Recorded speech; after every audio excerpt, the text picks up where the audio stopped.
শাস্ত্রের কথা, শৈশবেতে কৃষ্ণভোজী কৃষ্ণ পাওয়ার আসে, যৌবনের ভক্তিতে কৃষ্ণ আসে কিংবা না আসে, আর বার্ধক্যের ভক্তি হলো জমেরও তরাসে। এ কথার আসল অর্থ কি জানেন? আমরা যখন ভগবানের চরণে পুষ্প নিবেদন করি তখন সেই পুষ্প থাকে সতেজ, সুগন্ধিত। শুকিয়ে যাওয়া বাসি ফুল আমরা কিন্তু কখনোই ভগবানের চরণে অর্পণ করি না।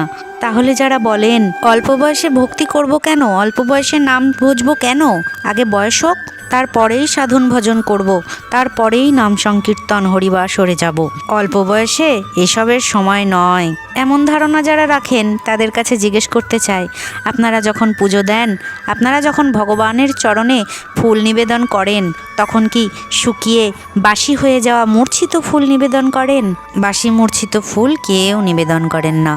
তাহলে ভক্তিপথে আসতে এত দেরি কেন? ভগবান বিনে কারো উদ্ধার নেই, তাই সময় থাকতেই ভজন করুন। রাধে রাধে।